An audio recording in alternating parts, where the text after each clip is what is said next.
สวัสดีค่ะวันนี้มาพบกับพี่ละออนะคะกับรายการพี่ละออมาคุยคลื่นเพื่อการศึกษาพระพุทธศาสนาและวัฒนธรรม 104.50 เมกะเฮิรตซ์วัดฝายหินนะคะก็วันนี้เป็นวันเสาร์ที่ชุ่มฉ่ำมากๆเลยนะคะชุ่มฉ่ำมากๆเอาไปแล้วชุ่มฉ่ำมากๆนะคะเพราะว่าวันนี้ก็เป็นอะไรที่ฝนตกนะคะตกมากๆก็เลยไม่ได้ขายของความจริงเนี่ยเตรียมของไว้แล้วล่ะนะคะก็มันเป็นอะไรที่หน้าฝนนะคะมันก็ขึ้นอยู่กับเหตุการณ์แต่ละอย่างนะว่าช่วงไหนตกมากช่วงไหนตกน้อยนะคะวันนี้จริงๆแล้วที่แม่โจ้เนี่ยนะคะน้องปอยบอกว่าแม่โจ้ฝนไม่ตกนะมาตกตอนเย็นๆแต่ที่หลังมอเนี่ยนะคะในตัวเมืองนะคะคือตกตั้งแต่ประมาณ11 โมงนะคะ11 โมงแล้วก็ตกหยุดตกหยุดหนักมากนะคะแล้วปกติบ่าย 3พี่รอจะออกแล้วนะก็เลยไม่ได้ออกนะบ่าย 3บ่าย 4นะคะพี่แป๊วเขาจะไปตั้งร้านก่อนพี่รอจะออกประมาณบ่าย 4ออกไม่ได้เลยฝนตกกระหน่ำนะคะแต่บางคนเนี่ยที่เขาอย่างถ้าพี่ละออกจากแม่โจ้สายๆเนี่ยหรือว่าเตรียมของแล้วเนี่ยพี่ละก็คิดว่าเตรียมของแล้วเพื่อจะไปขายก็คงจะได้ขายเพราะว่าคิดว่าฝนไม่ตกแต่พอไปหลังมอปุ๊บคนที่เก็บของไปแล้วอ่ะเขาก็ต้องได้ขายต้องได้ตั้งร้านนะจะถามว่าลูกค้าเยอะไหมบอกลูกค้าไม่ค่อยมีแบบมันมีแต่มีน้อยนะคะก็เพราะว่าฝนตกคนเด็กก็ไม่ค่อยเดินแล้วก็ช่วงนี้ยังไม่เปิดเทอมซะเลยทีเดียวมันก็จะมีแต่เด็กปี 1นะเพราะวันที่10เนี่ยวันที่10คือวันพุธเนาะวันที่10มาวันพุธก็จะเป็นเขาเรียกว่ารับน้องปี 1ก็จะเต็มขึ้นดอยละประเพณีรับน้องก็จะเริ่มนะซึ่งสมัยก่อนเนี่ยวันที่เต็มขึ้นดอยเนี่ยนะคะเขาจะมาตรงกับรับน้องนะคะประเพณีเต็มขึ้นดอยนะคะแล้วก็รับน้องเนี่ยเขาจะตรงกันเลยนะคะซึ่งเป็นวันวิสาขบูชานั่นแหละเขาจะตรงกันเลยก็มันก็เป็นอะไรที่วุ่นวายไหนจะชาวบ้านไหนจะชาวบ้านพระสงฆ์องค์เจ้าไม่ว่าจะทุกหย่อมย่าและไหนจะรับน้องนักศึกษาปีของมช.เนี่ยก็จะมารับน้องกันมันก็จะเป็นอะไรที่รวมทั้ง2 งานนะมันจะทำให้แบบวุ่นวายคนเยอะนะคะคนเยอะแล้วก็มันเสี่ยงทุกอย่างแหละมันเป็นอุปสรรคทุกอย่างสำหรับผู้ที่เขาจะมาแสวงบุญนะคะเขาก็เลยหลังๆเนี่ยเขาก็เลยแยกนะคะก็คือไม่การรับน้องไม่ให้ตรงกับวันที่ประเพณีเต็มขึ้นดอยนะคะไม่ให้ตรงกันเพราะถ้าตรงกันแล้ววุ่นวายนะคะแต่มันก็ดีอย่างหนึ่งเพราะว่าคนเยอะดีนะเวลาเราเดินเนี่ยเราก็จะมีเพื่อนเดินนะมีเพื่อนเดินมันก็มีความสุขแต่ถ้าเดินแบบล่องแรงงงแงมันก็ทำให้เราเหนื่อยนะคะทำให้เราเหนื่อยแล้วทำให้เราแบบจะเดินไม่ถึงนะคะแต่ก็ต้องขอยกย่องพี่แมวนะคะพี่แมวเนี่ยเป็นแฟนรายการเนี่ยอยู่ใต้แต่ตอนนี้มาซื้อบ้านอยู่เชียงใหม่แล้วแก60 กว่าแล้วนะคะแกยังเดินแบบเดินขึ้นดอยได้เก่งมากอะยอมรับเลยนะว่าเก่งจริงๆพี่รอไม่ไหวแล้วค่ะเคยขึ้น2 ครั้งละครั้งแรกไปกันเองครั้งที่2ไปกับพี่แมวเคยพูดหลายรอบบอกพี่แมวขอขึ้นไปเนี่ยเดินขึ้นไปปุ๊บแกก็จะไปนวดพอนวดเสร็จแกก็จะไปนอนรอเพื่อจะใส่บาตรตอนเช้าตอนเย็นกลับมาเนี่ยแกสามารถชิลได้เลยนะชิลได้เลยแต่พี่ลองไม่ไหวกลับมาไข้ขึ้นอะทั้งที่เราหนุ่มกว่าเขานะทั้งที่เราหนุ่มกว่าเขาเนี่ยเรายังไม่ไหวต้องยอมรับว่าสุขภาพร่างกายเนี่ยถ้ามันแข็งแรงเนี่ยมันถือว่าโอเคเลยโอเคเลยคราวนี้เราเป็นคน คนนอนน้อยเนาะก็ทำอะไรมันก็ลำบากนะก็คราวนี้เราก็จะพักพอวันที่10เตียวขึ้นดอยเสร็จรับน้องเสร็จเนาะรับน้องวันที่10นะคะคราวนี้เราก็จะแบบอยู่กันยาวๆไปเลยนะคะก็มิถุนาก็ไม่มีงานอะไรแล้วนะคะมิถุนาเสร็จแล้วเราก็จะไปเดือนมิถุนาแล้วก็ไปกรกฎานะคะกรกฎาเนี่ยนะคะวันที่เราจะเข้าพรรษาเนี่ยก็เป็นวันที่30นะคะแล้วก็วันที่28กรกฎาเนี่ยเขาจะเป็นวันเกิดของพระบาทสมเด็จพระเจ้าอยู่หัวนะคะวันที่28กรกฎาพอวันที่29ก็เป็นวันวิสาขบูชาวันที่30ก็เป็นวันเข้าพรรษานะก็จะเป็นวันหยุดยาวนะคะก็จะมีการชดเชยนะคะว่าทั้ง28ทั้ง29 30เนี่ยมันก็จะชดเชยคนที่จะหยุดเนี่ยเขาก็จะหยุด28 29 30 31 1 2ทำงานวันที่3 28 29 30นะคะ31 1 2มาทำงานวันที่3หยุดยาวเลยนะ28 29 30 31 1 2ทำงานวันที่3เพราะว่าวันที่28เป็นวันอังคารเนาะวันวิสาขบูชาวันอาสาฬหบูชาเนี่ยเป็นวันพุธนะคะวันเข้าพรรษาเป็นวันพฤหัสนะคะแล้วก็31เนี่ยสิ้นเดือนเนี่ยก็จะเป็นวันศุกร์นะคะศุกร์แล้วก็ต่อมาคือวันที่1วันเสาร์วันที่2วันอาทิตย์ทำงานวันจันทร์ที่3 8 29 30 31 1 2 6วันเลยนะคะสำหรับคนที่ตั้งโปรแกรมเอาไว้นะคะก็มาเที่ยวทางเหนือเนี่ยก็เป็นวันหยุดยาวเป็นวันหยุดยาวบางคนก็ขอช่วงเทศกาลไม่หยุดนะคะแล้วก็ไปหยุดเอาก่อนก็ได้เลื่อนก็แล้วแต่โปรแกรมแต่ละโปรแกรมแต่เดือนมิถุนายนเนี่ยไม่มีวันหยุดแล้วไม่มีโอกาสสำคัญไม่มีอะไรแล้วเพราะว่าหมดไปหมดทุกอย่างแล้วนะแต่เดือนหน้าเนี่ยแบบปลายเดือนเนี่ยวันหยุดจะเยอะวันหยุดก็คือวันหยุดติดต่อกันนั่นแหละยาวๆนะคะก็ใกล้แล้วพอหน้าฝนเนี่ยก็จะเป็นวันเขาเรียกว่าเทศกาลก็คือมันจะมี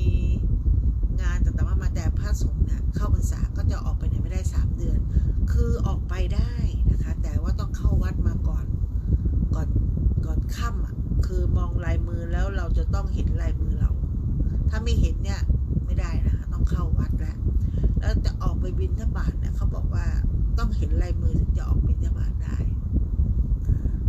แต่ทีนี้เนาะระยะทางมันไกลเนาะ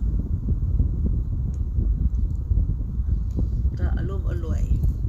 เพราะว่าเขาเรียกว่าอะไรนะยุคสมัยปัจจุบันมันเปลี่ยนไปนะสมัยก่อนเนี่ยคือพระเนี่ยเขาจะออกบิณฑบาตนะเขายังไม่ต้องเขาต้องให้เห็นลายมือก่อนให้มันสว่างจริงๆแล้วถึงจะออกไปนะคะออกไปบิณฑบาตนะคะแล้วก็ถ้าเป็นสมัยนี้ถ้าเกิดเห็นลายมือหรือว่าฟ้าแจ้งจำปาเนี่ยคนใส่บาตรไม่มีแล้วนะคะเขาเก็บตัวไปทำงานแล้วนะคะก็ยุคสมัยมันก็เปลี่ยนไปนะอย่างที่พี่ละออบอกนะก็จะมีวันวิสาขบูชาแล้วก็วันอาสาฬหบูชาวันเข้าพรรษาอันนี้ก็จะเป็นอีกวันหนึ่งของประเพณีไทยนะแล้วเมื่อเสาร์อาทิตย์ที่ผ่านมาก็จะมีประเพณีการเตียวขึ้นดอยนะใครที่ไปเป็นคู่รักใครที่ไปเป็นครอบครัวเขาขึ้นไปปุ๊บเขาก็ไปสานจิตนะต่อหน้ายอดดอยอธิษฐานไปเลยว่าลูกก็ขอให้ลูกเกิดมาแล้วก็มีชีวิตที่อะไรเขาเรียกว่าในสว่างไสวัยนะคะมีชีวิตที่รุ่งโรจน์นะแล้วก็ให้เห็นแสงสว่าง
บชะตานะคะสืบชะตา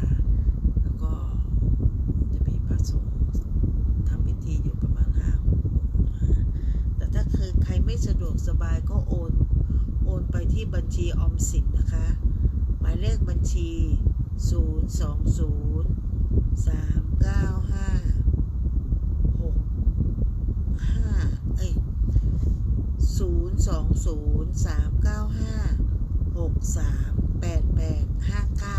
นะคะ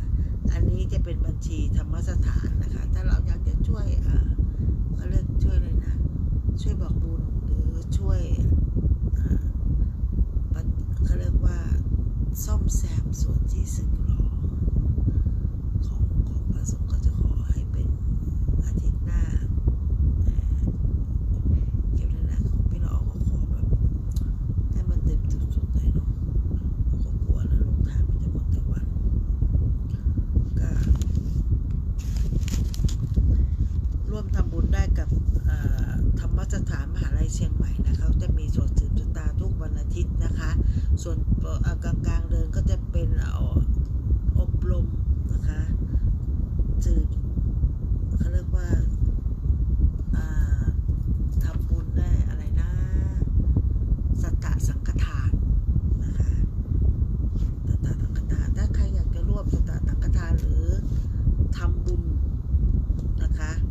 หรืออยากจะทำบุญกับพระอาจารย์ภัสกรโดยผ่านกองทุนพระอาจารย์เนี่ยก็สามารถทำได้นะคะก็จะเป็นบัญชี02044848064นะ02044648064ก็ถือว่าทำบุญเรียบร้อยแล้ว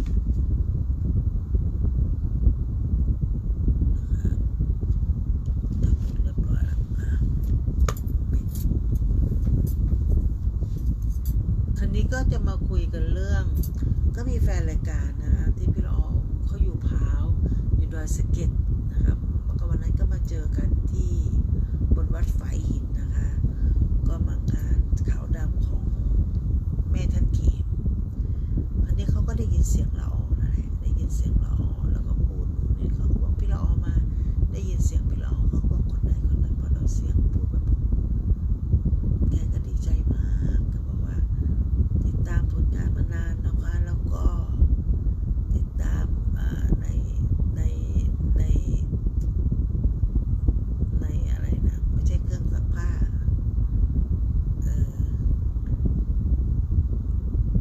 อะไรนะช่างมัน พอนึกไม่ออกก็ช่างมันนะก็จะเป็นแฟนรายการนะคะที่แบบว่าพอได้ยินเสียงพี่ละออก็บอกอันนี้เหรอครับคุณเราบอกว่าใช่ค่ะโอ้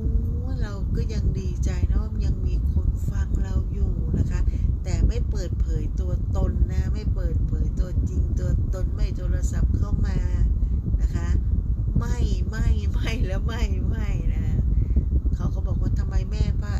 ท่านเขมเสียทำไมไม่บอกแล้วก็ถามว่าจะให้หนูไปบอกตรงไหนคะให้หนูโทรไปที่ไหนคะหนูไม่มีเบอร์ก็ตามหน้าเหตุปัจจัยนะคะเพราะว่าบางคนเข้าไปเขาก็ออกมันเดินไม่ได้เลยนะคะส่วนมากที่เป็นแฟนรายการเนี่ยเราก็ดีใจจังเลยได้เจอได้พูดได้คุยเขาบอกเขาจำเสียงพี่ละออได้แต่ไม่เคยเห็นหน้านะก็เราก็ดีใจนะคะที่ยังมีคนชื่นชอบเรายังมีคนที่ฟังเรานะคะพี่ละออก็คิดว่าไม่มีใครฟังและช่างเถอะเพราะว่าพี่ละออไลฟ์ในใน Facebook เนาะเราก็เลยไม่ได้มองเห็นตรงนั้นแต่เราก็มีความหมายนะคะที่จะทำต่อเพราะว่าสิ่งที่เราทำเนี่ยมันใกล้หน่อยนะเสร็จแล้วนะคะช่วงเวลาใกล้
คุยไปเรื่อยนะคะบางทีก็ไม่ได้มีข้อมูลอะไรนะคะ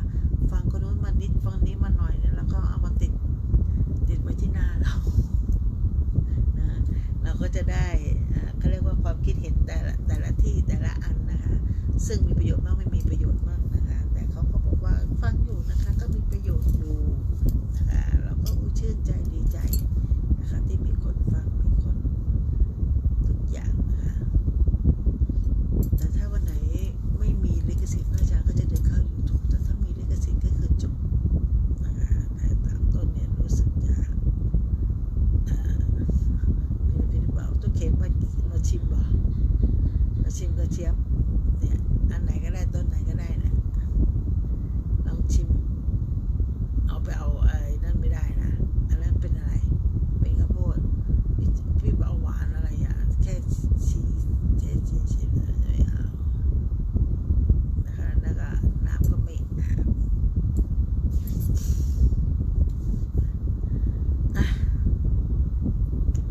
มีคนฟังพี่รองก็ดีใจนะว่าจะได้ไม่ปกติจัดอย่างเงี้ยคนที่ดูในไลฟ์เฟซบุ๊กเนี่ยเขาก็ไม่ค่อยได้เข้ามาดูหรอกเพราะว่าเขาก็อยากจะไปดูข่าวนู่นนี่นั่นซึ่งเราไม่มีตาระอะไรเราจะเป็นแค่ทางผ่านให้สถานีนะตะลุละล่วงลงไปได้นะแล้วก็เป็นอีก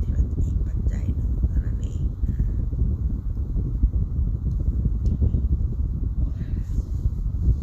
แล้วมันเป็นกำลังใจอย่างหนึ่งนะคะที่ทำให้เราจัดรายการต่อไปเมื่อกี้พี่รองก็จะพูดนะว่ารายการพี่ละออนก็คือมาคุยเนี่ยคุยสัพเพเหระคุยไปเรื่อยเฉยแฉะหาสาเหตุอะไรไม่ได้เหตุและผลอะไรไม่ได้แต่ก็อยู่เป็นคู่กันตลอดไปนะคะเพราะว่าถ้าไม่มีผู้ฟังก็ไม่มีพี่ละออนนะเพราะว่าพี่ละออนก็ไม่รู้จะคุยอะไรนะคะสัพเพเหระจับอันนั้นมานิดจับอันนี้มาหน่อยก็มาพูดเพราะว่าพูดคนเดียว1 ชั่วโมงนี้ก็เหนื่อยนะคะถ้ากาแฟไม่ถึงได้หลับ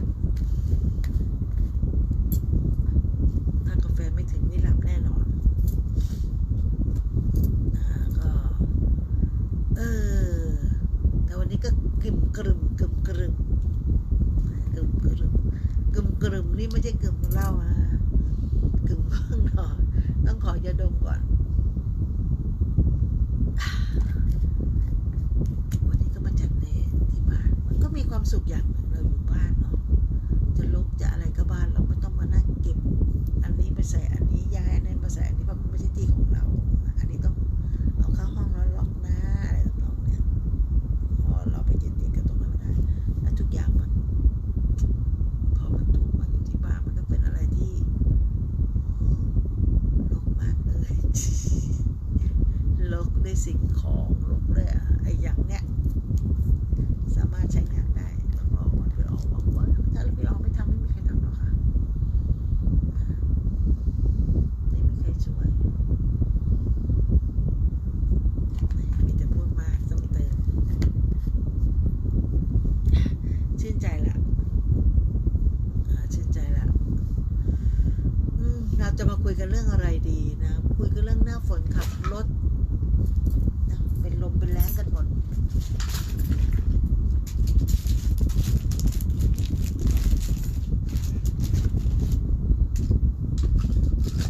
ขับรถให้ระวังคนชอบเดินข้าม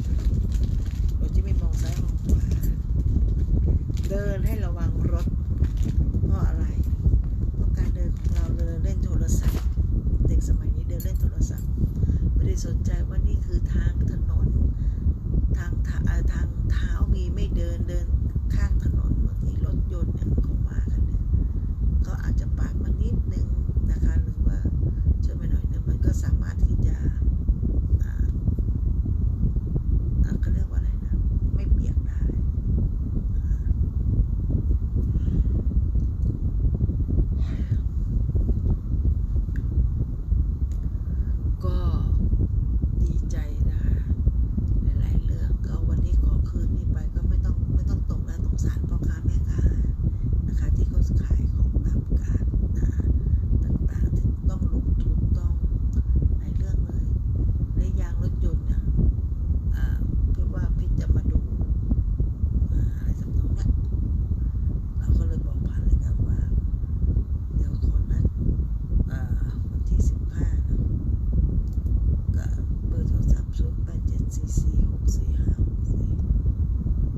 นี้เป็นช่วงหน้าฝนนะคนที่มาขายของก็ต้องเก็บร่มเก็บเต็นท์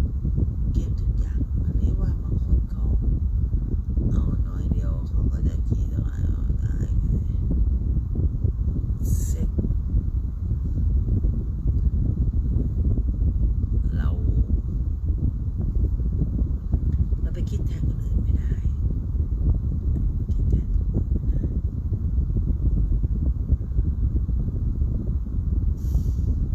เราจะบอกรักใครนะไม่ได้แล้ว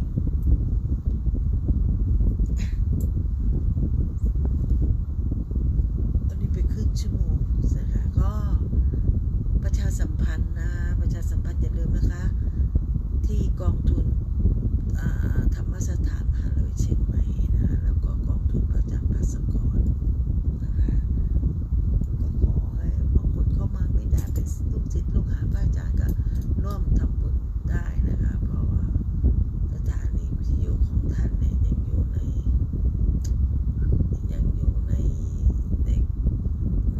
ขอบเขตของอยู่ในขอบเขตของการที่แบบจริงนะ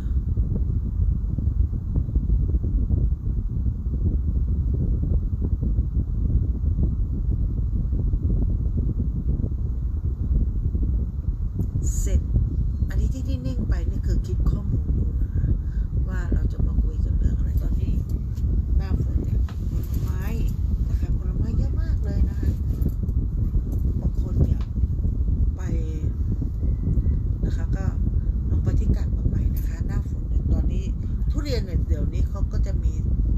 ทั้งปีละนะคะเงาะก็จะเป็นช่วงนี้นะคะช่วงฤดูต้นฝนเนี่ยก็จะมีเงาะนะคะก็ยังติดมาด้วยทุเรียนมังคุดที่เห็นที่กาดนะคะองุ่นมะม่วงตอนนี้ก็เริ่มขยับตัวขึ้นมาหน่อยนะคะก็คือแพงมานิดนึงนะคะเพราะว่าคนที่เขายังกินมะม่วงสุกยังมีนะแล้วก็เรียกว่าเอาให้ได้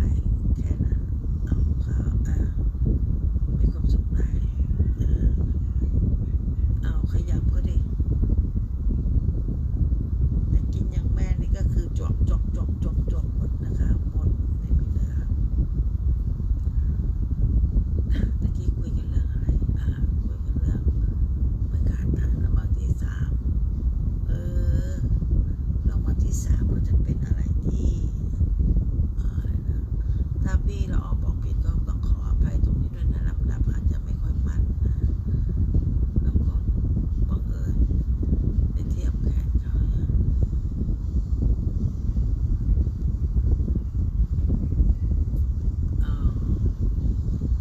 สรุปง่ายๆนะคะหน้าฝนเราออกจากบ้านควรพกร่มเสื้อกันฝนแล้วก็อีโอเราถวายตรงนั้นนะคะเขาจะได้มีแรงมีกำลังใจขับไม่เป็น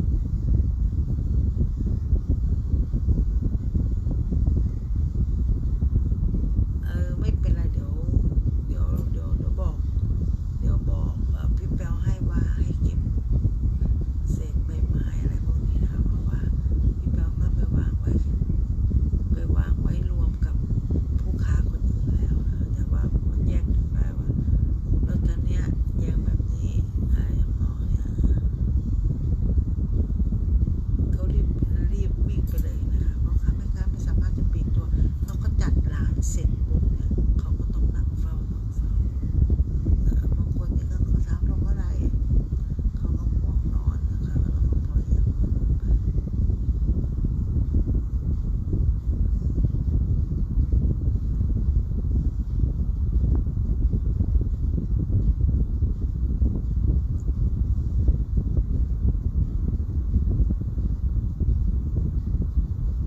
ก็ใกล้แล้วนะ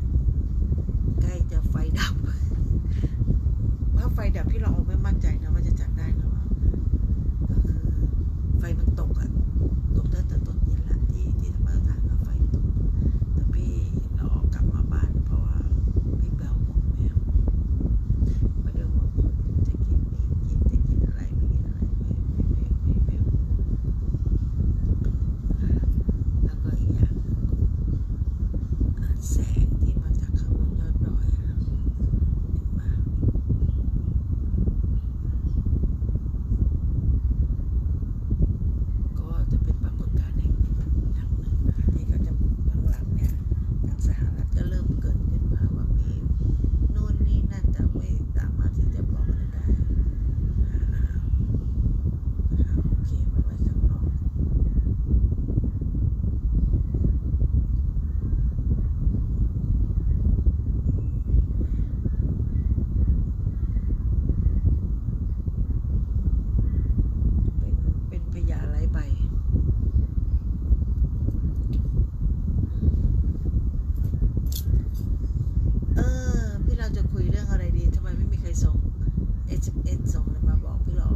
นี่ไม่ทำอะไรนะนั่งวิเคราะห์แยกแยะนะคะดูนู่นดูนี่ไปแล้วก็เราก็ลืมไปว่านี่เราไลฟ์สดอยู่เนาะแต่ถ้าเกิดคนที่เห็นทาง Facebook ก็จะเห็นพี่ละออทำอะไรอยู่หรือคิดอะไรอยู่แต่ถ้าคนที่เขาฟังรายการวิทยุเขาก็จะบอกว่าทำไมมันเงียบไปมันได้อย่างไรมันมีอะไรหรือเปล่าโน่นนี่นั่นอันนั้นคือเขาไม่เห็นพฤติกรรมนะคะที่เราทำอะไรต่างๆนี้มากกว่าเราก็ไม่ซีเรียสนะเพราะเราเป็นพ่อค้าแม่ค้าเราย่อมรู้ดีอยู่แล้วว่าอะไรเป็นอะไรนะตอนนี้ก็ท้องฟ้ามืดขึ้นมาอีกแล้วเอ็นดูเนาะพ่อค้าแม่ค้าฝนแรงก็ไม่ได้ขายนะคะเพราะน้ำสกปรกคราวนี้มาฝนเปียกอีกฝนเปียกอันเนี้ยมันเป็นอะไรที่คนเปียกมันน้อยว่ะ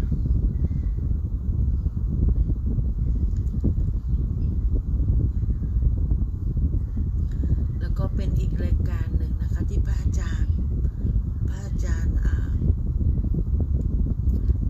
วิศวธนจโรเป็นท่านเมตตากับพี่ละออมากเลยนะท่านเมตตามากไม่ว่าจะย้อยมันย้อยกองไปทางไหนก็จะมี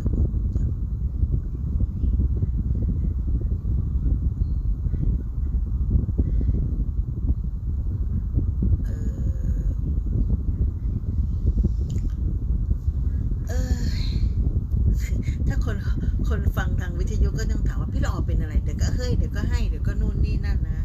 คือสมองกับปากมันไม่ตรงกันนะคะ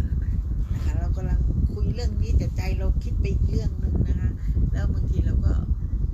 คุยไปนะคุยคนเดียวมีคนบอกว่าคุยคนเดียวคุยได้อย่างไรนะคะไม่มีสปอร์ตมาขั้นไม่มีเพลงไม่มีรายการอะไรมีแต่พี่ละออมาคุยอย่างเดียวบอกว่าถ้าไม่ผีบ้าถ้าไม่เป็นผีบ้าเนี่ยทำไม่ได้จริงนะเพราะว่านั่งพูดคนเดียวอะไรคนเดียวหอบคนเดียวนะก็นั่นแหละผีบ้าผีบ้านะคะ1 ชั่วโมงตรงๆนี่คือเป็นผีบ้าไป1 ชั่วโมงนะแล้วก็หลังจากนั้นไปเราค่อยว่ากันใหม่นะคะใครที่มีอะไรเขาเรียกว่าอะไรนะใครที่มีวุฒิการศึกษาในหน้าที่นั้นๆก็ไปตามๆของเขาคนที่มีวุฒิที่มันไม่มีอะไรนะคนที่มีวิทยุที่ไม่มีถึงกระทั่งสมุดโทรศัพท์เนี่ยก็สามารถเอามาฝากได้นะคะเพราะว่าเป็นตัวที่ทำนี่คือเซนโนต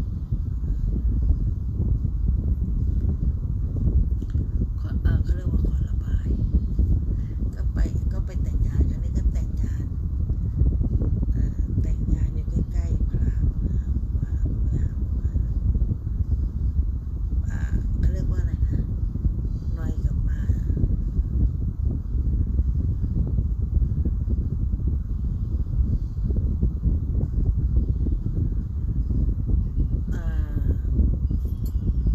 เขาเรียกว่าไม่ได้หายไปจากรายการแต่ว่าบางทีเราเดินไปเนี่ยเราเห็นตาแบบแสงไฟเห็นยายที่แสดงอย่างคนที่กังวลอะไรก็คือคน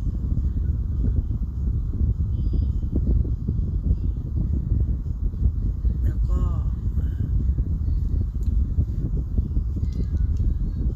พี่ละออก็ลืมถามชื่อกันแล้วคนที่เขาบอกมาฟังรายการพี่ละออมีหลายคนการที่จะคุยกันมานี่นะคะตั้งแต่เป็น10 กว่าปีแล้วล่ะ20 ปีนะที่เป็นคุยเลยเนี่ยคนที่เขาถูกเขาไม่ท้อหรอกค่ะ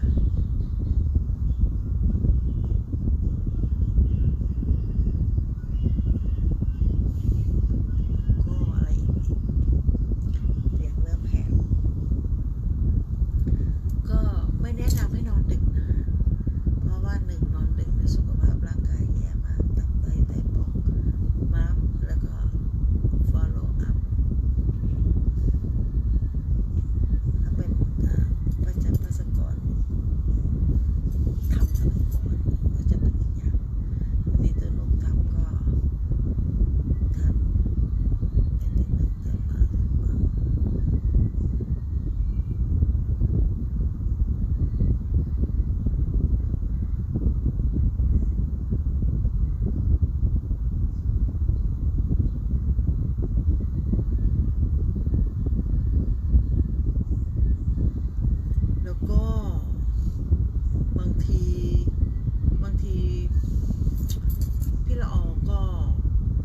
การเนี่ยนะคะ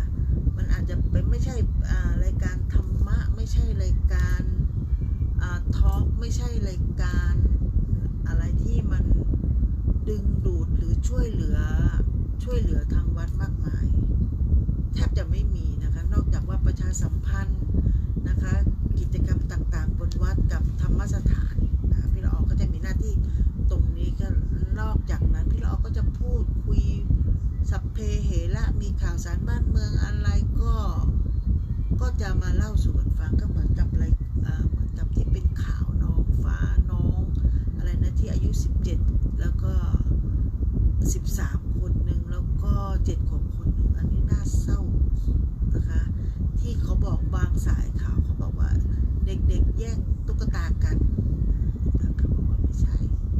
เด็กๆเขาแย่งปืนกันก็ต้องคิดให้ดีๆว่าอะไรก็แพงคลิปพวกขายรถก็อยู่ไม่ได้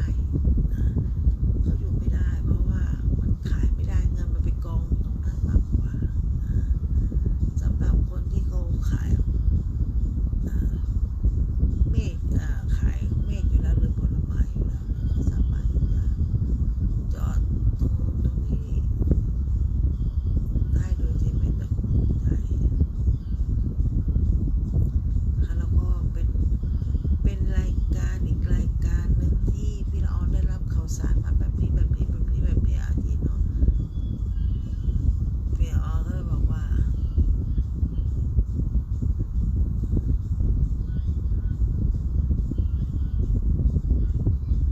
เสร็จแล้วนะคะบางเรื่องบางอย่างนะคะที่พี่ละออนได้คุยนะบางทีมันก็อาจจะไปกระทบจิตใจใครหรืออาจจะไปทิ่มแทงหัวใจใครหรืออาจจะเข้าในหลักให้อภัยซึ่งกันและกันนะคะพี่ละออนคิดแบบนั้นว่าอย่างน้อยระบาเขาก็เอาไปเอาคำพูดของเราเนี่ยออกอากาศเพื่อให้เราเนี่ยออกอากาศได้นะคะแล้วก็พี่ออกมาข้างนอก2 รอบแล้วค่ะออกมาไฟฟ้าดบนะคะแล้วก็เลยเข้าไปแป๊บเดียวก็เขาเรียกบอกว่ามีใคร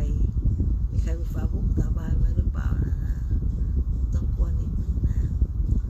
เพราะว่าเราอยู่คนเดียวสาบาน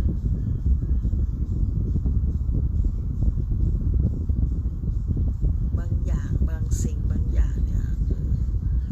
การที่เขาเอาเงินเดือนมาสร้างประวัติศาสตร์ให้ประวัติแล้วก็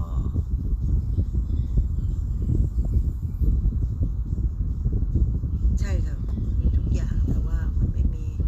บางอย่างที่เราไม่สามารถที่จะหยิบยกหรือเอาขึ้นมาได้นะคะได้แต่พูดไปคนที่เขาแบบอยากได้จริงๆเขาก็ไม่สมควรที่จะเร่ง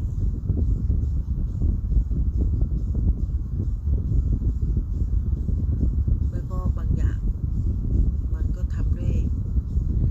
ใจเนาะเขาบอกทำไมพี่ไม่ทำแอปร้านแอปธนาคาร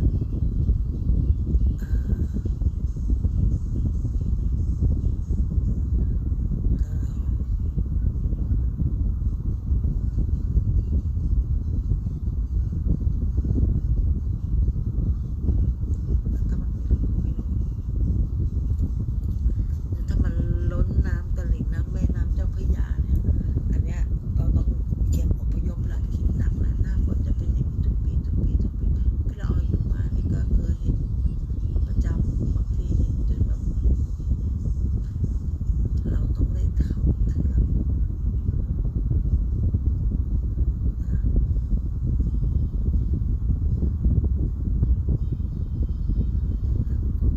เป็นธรรมเนียมเป็นอันนี้โอเคบางทีทำอะไรไปแล้วก็ลืมเนาะคิดไม่ออกว่าทำอะไรไปบ้างเหมือนกับกรณีนี้แหละที่พี่ละออนั่งเฝ้านั่งดูเพจต่างๆว่ามันจะมีอะไรมาให้เราประชาสัมพันธ์ไหมมีอะไรให้เราคุยไหมนะคะเพราะว่าบัญชีนะคะนี่ก็ตามตัวจิ้วเนี่ยที่13ก็ตามส่วนเอาแว่นไปยังแล้วก็มีอีกอย่าง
นาที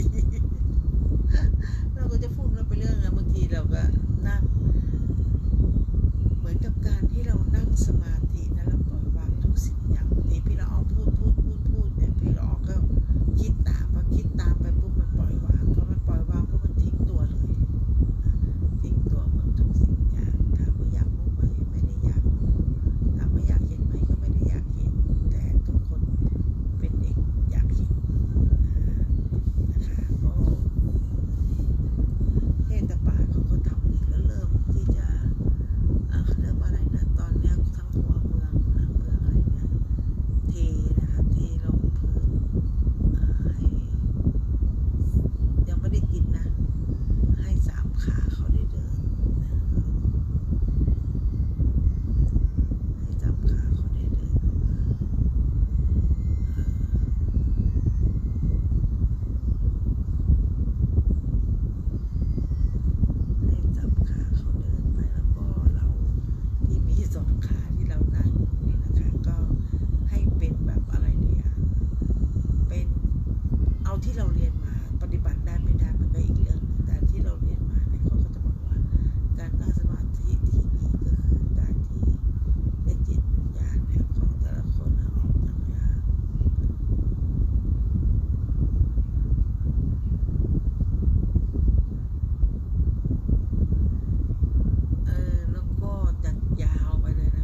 ะเบื้องต้นนะคะหรือการนั่งสมาธิเบื้องต้นควรทำโดยแบบไหน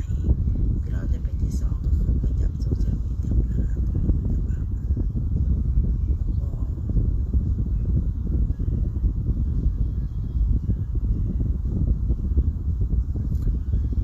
พี่น้องก็จะบอกว่าการที่เรารวมตัวกันเป็นคนอิสระเนี่ยเราเป็นประธานเนี่ยใครจะช่างแค่เรา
เจอกันใหม่พรุ่งนี้นะคะสำหรับค่ำคืนนี้ราตรีสวัสดิ์